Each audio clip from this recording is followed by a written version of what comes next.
Collective, the podcast. Today, our topic is centered around abortion, and that is something that here in Texas is a hot topic for sure. Like, it's very taboo, which is crazy because it's our bodies. Like, the fact that there are even laws that try to govern what we decide to do with what's given to us, what we're born with, is truly just mind-blowing. But nonetheless, here we are, and I think that this discussion is meant to reclaim and center ourselves in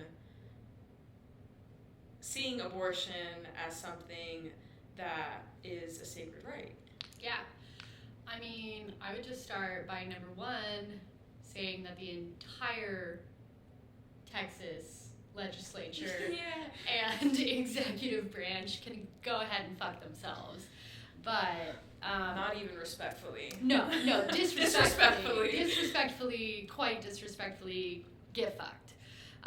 Secondly, your body is ungovernable, and the only person who gets to decide what is right or wrong for your body should be you. And agency and autonomy are things that are often removed from people due to extenuating circumstances and systems of oppression that prevent people from having the ability to make these choices for themselves. But philosophically and fundamentally, the theory exists that no law applies to the body. The body does not need to be, or is not an entity to be governed, and you do not need to be submissive to unjust laws. And that's harder to do than it is to say. And so acknowledging the reality that for many that's not possible just based off of life circumstance as well. And this is a really nuanced subject. It's really tender, and it's something that I have had to walk through my thoughts and feelings surrounding it, and like just depending on where I am in my life, my journey and with abortion has evolved, you know, and my relationship to that work has definitely evolved and grown as I have tried to decenter myself and my upbringing and deconstruct life and death. Yeah, and seeing, like we were kind of touching on earlier, the womb as a space that there is no order. There is just nature in the way that it moves, and sure, there's natural order in that sense, but the womb holds it all. It holds life, it holds death, and there is so much nuance that the womb holds, and wisdom that the womb holds, and honoring abortion as something that we get to dance with and really, like you said, have our own relationship to. Because I know for myself, I haven't necessarily gone through the process of having an abortion, but I have supported many loved ones through that process, and it's still a life transition that is deserving of so much tenderness and so much love and so much care, and honoring the fact that you are postpartum. Like, that care is also necessary for a body that's gone through an abortion, and coming to that space from a gentle and restful and truly seeing the person going through the grief of making that decision also. I think that there are people that they feel like a weight is lifted off of them, and that is part of their truth, but there's also an immense grief that comes with making such a big decision, and the what ifs surrounding what if the route would have been different. And I'm also thinking of the whole spirit baby conversation that comes with abortion, and having an honoring and a reverence for the spirit that the body and the mind that was supposed to be a home for it, giving it a loving kind of I'm not ready for you, and having that conversation, because it doesn't have to be something that just because this is the right choice for you makes it void of any kind of energetic or spiritual charge. Like that is it's a very spiritual thing to lovingly say, I'm not ready, and this isn't the time for me to be a home for you. Like that, that is profound. Exactly, yeah. And powerful. And when we look at our lives and decenter our egos from our bodies and stop looking at our bodies as single entities of consciousness, and instead look at our bodies and our physical existence as a physical manifestation of some cosmic energy that is existing within a loop of creation and destruction, in that it is not a linear space of life and death, that our physical bodies are only capable of carrying us through a certain point in time, but our consciousness does not have to end just because our bodies do. We're able to deconstruct the idea even that life begins at conception, because if you look at pregnancy, there is life even before pregnancy. The womb is alive with an egg. What happens when that egg isn't fertilized? And is a period an abortion? Where is the line? And the reality is there is no line. It just makes us feel comfortable to think that we can put definitions on something that's really and truly incomprehensible to our little feeble human minds, But when we take a step back and we look at our bodies and our lives from a cosmic perspective, we are given the opportunity then to reframe how we see abortion and look at the womb as a spiritual realm and a gatekeeper of life and death, and of birth, and of loss, and of creation and destruction, which all these things, balance each other out ultimately within the universe. But we are gifted an opportunity to decide to give a sacred yes to conception, or a sacred no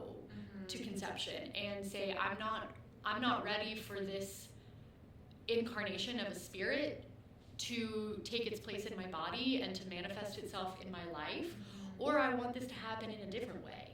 You can come back later. In Japanese culture, there are rituals, in a lot of cultures, there are sacred abortion rituals where you can you are releasing the spirit and saying, you will come back to me when I am ready. I believe that this will come back to me.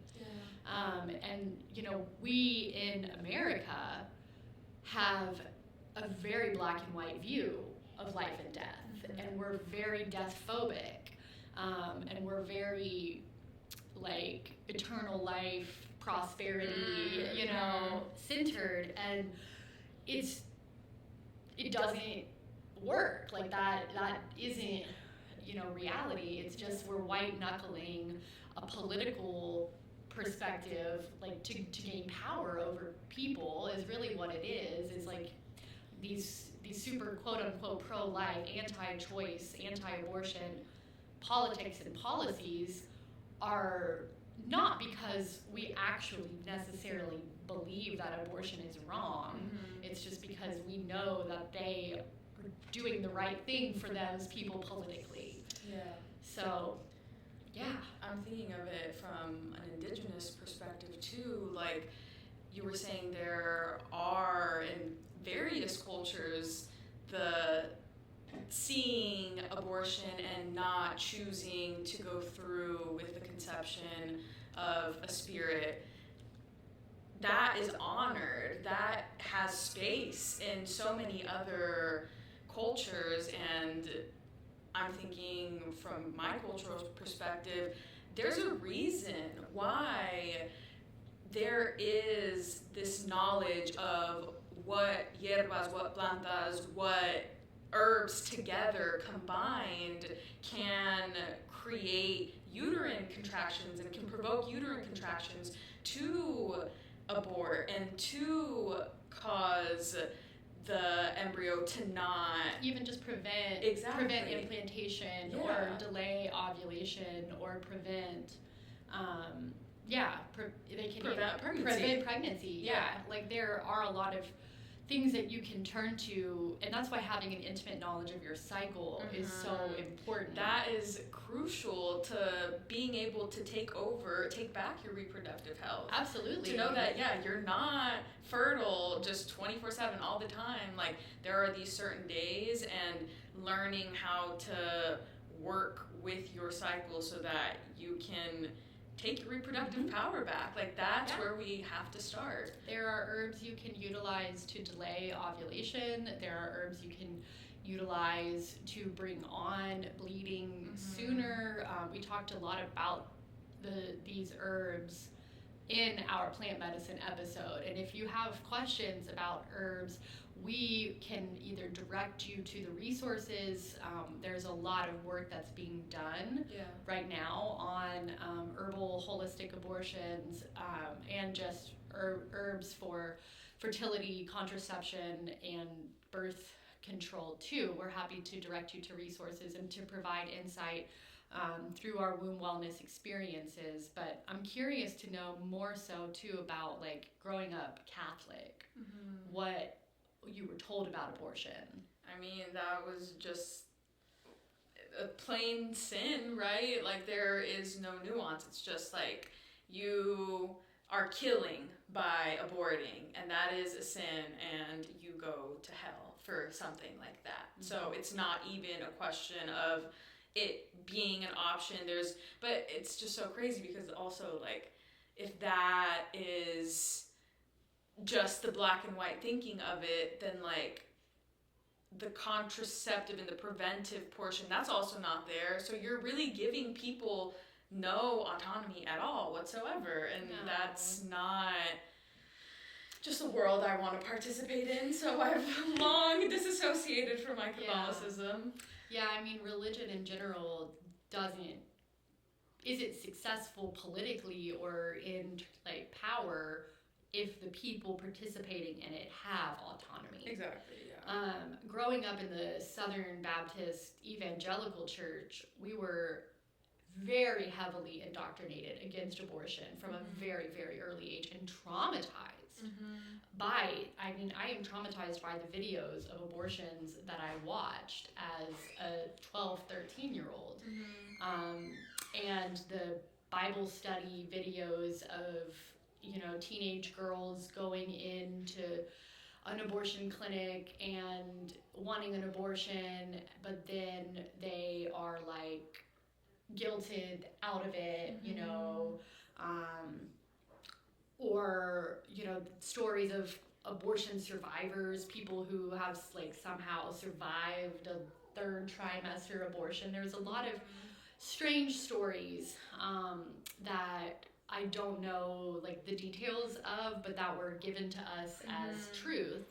And then stories of women, moms in the church, who would come and talk about their abortions that they had when they were 18, 19, and how they had, sinned so terribly, and then had, they had an abortion and it was like the biggest regret of their life. There were worship songs that I sang and listened to that were about abortion. Yeah. That is wild. No, for real. I went to a mother-daughter retreat, and one of my favorite Christian bands called Point of Grace was like a 3-woman evangelical band, and I loved this song so much. I blasted this song all through my house. It was called Heal the Wound But Leave a Scar, and it was about this woman's abortion and like how she had kind of like come through it, and God had like healed her but left a reminder of her sin, and as a reminder of how perfect God is and how imperfect she is. And so abortion just like was really, really heavily shamed and drilled into my head about what a terrible thing this was. And I even did volunteering as like a 15-year-old at one of those pregnancy resource clinics, which is not a pregnancy resource clinic, and I've seen it in Houston, and I've been by it and I'm like just disgusted by it, that bait people with pregnancy options, and then it's anti-abortion propaganda, and it's straight up lies. Yeah, there's so many centers like that all over have the place. They have this promise and kind of like, yeah, you'll get the support you need here, but underneath it all, they're just fear-mongering you into this is not what you're going to do, and they're actually like down low Christian, super Christian fundamentalist establishments that don't want you to actually have that option. I remember, this is like now bringing up a part of my postpartum support and doula journey where there was a agency that was offering postpartum support for families, and so me as a provider would be able to offer this support, but in what I was able to do, it was very adoption centered and adoption based. Yeah. So they love adoption. Exactly. They love the farming of babies. Yeah. So that's it was like issue. Yeah, it was like I couldn't under any circumstances talk to the people that I was providing support for with any abortion knowledge or resources at all whatsoever. If they ever brought it up, I could only steer them towards adoption as a choice. And I was just like, I had made it that far into the training and was like, this is obviously not for me. Like, I cannot, in good faith, put myself into being a cog in this wheel of perpetuating. Call this out. Children's Connections. Have you heard of them? Yes. That was my experience with them. So I wrote it off and was just like, I understand some people's kind of saying that they'll work the system, but I'm sorry, I'm not going to work any systems. Like, I'm just going to create my own and start over. Like, I don't want to be a cog in that wheel. So it's just crazy how pervasive that is, even down to what options are available. Like when you're first starting off with being a birth worker and doing all the things, like you are learning as you go, and to encounter that is like, damn, like this is really something that is just, I'm like impedes, like I just feel like I'm getting this visual of just like you throwing yourself onto someone and like not allowing them to be in their truth and deciding what's best for somebody else because of who, like what you think, what you've been indoctrinated to believe. All of our beliefs, mine included, are worthy of total deconstruction. You don't come to anything just as a blank slate. So yeah, I mean, I love what you're saying, and I want to hear more about how you have cultivated a space to support people after abortions and what you're doing for abortion in Chrysalis. Yeah, I think that in the spaces we create in general, there's just an immense amount and feeling of safety and vulnerability for people to come as they are. And I know that you and I have talked a lot on this podcast about honoring people exactly where they're at, meeting them where they're at, and coming into that space with them lovingly and from a curiosity perspective, not from judgment, because we're all on our own journeys at our own points and paths at any given time. And so giving that the space that it deserves, I think, breeds room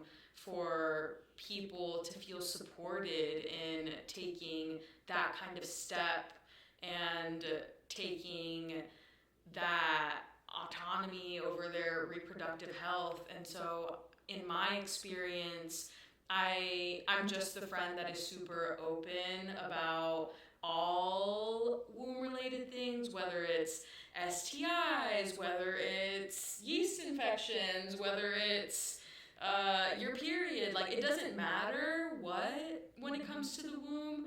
I've just been that resource for people. So it's just come very naturally where I've had connections and friendships that feel like I am their person to go to with something like this, that in them telling me that this is a decision that they're making for themselves, they're not going to get judgment from me. They're coming to me because they want support and validation and reassurance that I'll be there. I will set the timers for you to take your pills. I will cook you food. I will go run to the store and grab you your pads. Like, whatever you need to lovingly release this, that is what I'm here for. I have no other intentions than to just love on you because you deserve it. And nothing about the decision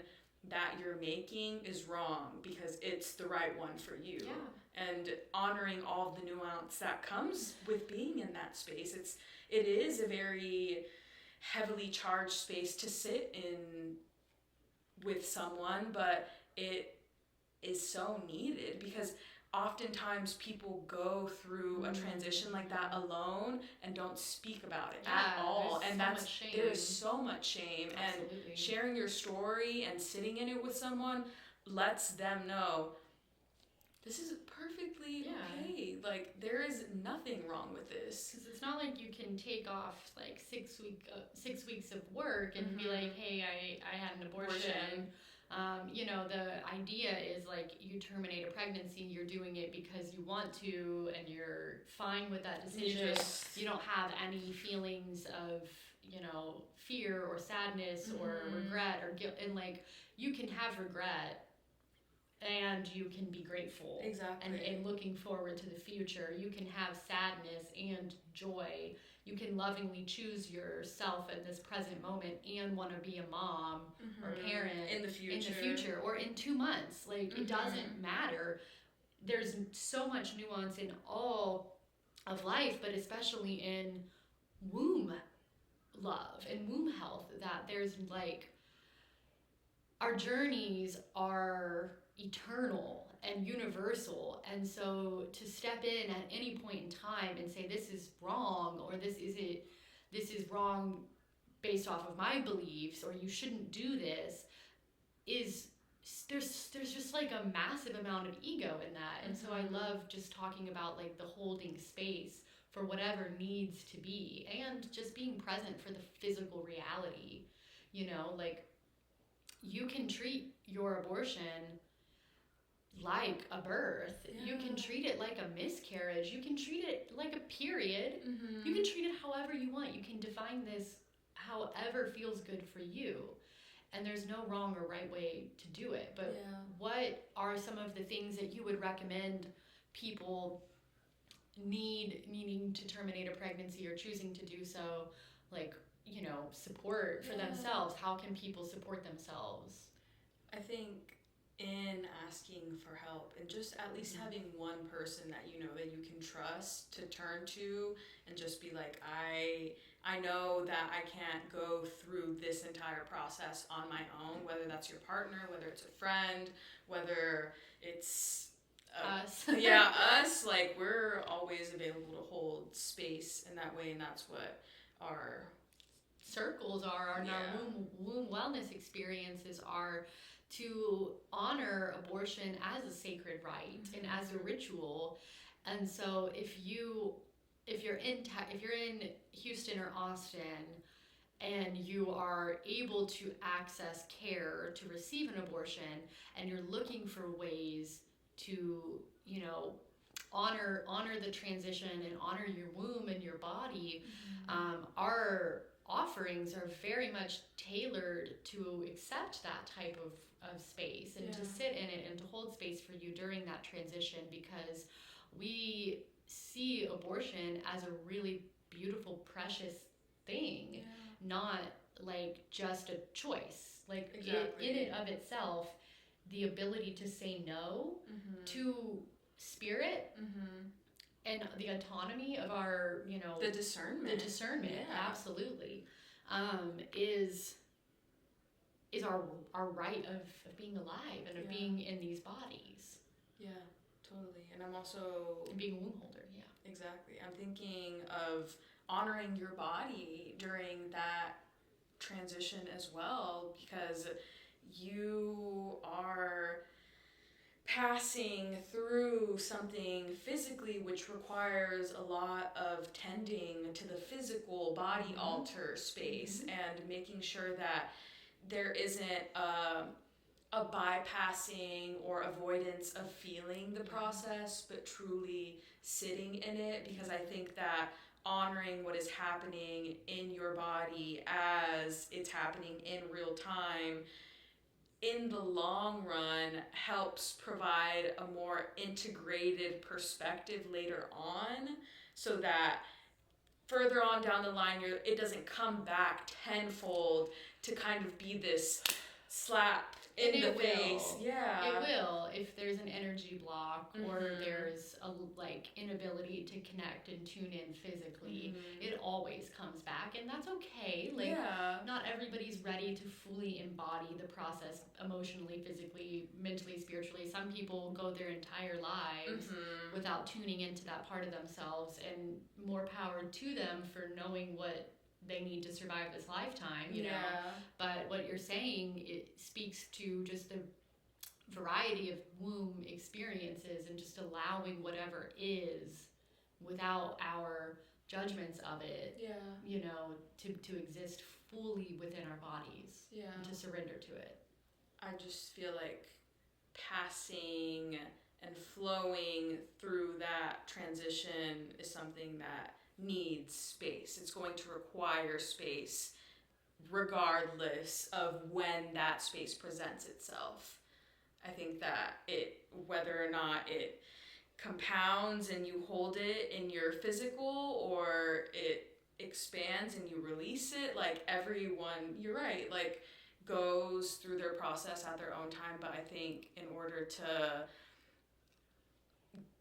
really like allow it to move through in a way that just provides gentleness and tenderness to your spirit, is also going to honor the other spirit that is connected to you regardless. It is connected to you regardless, and that's a complicated thing to take, you know, into consideration. But as someone who has experienced loss, just dealing with my connection to that spirit gives me, I think, enough of my own experience to have empathy for the confusion that comes with how you connect with a spirit that you don't feel fully connected to. And the biggest thing that has been required of me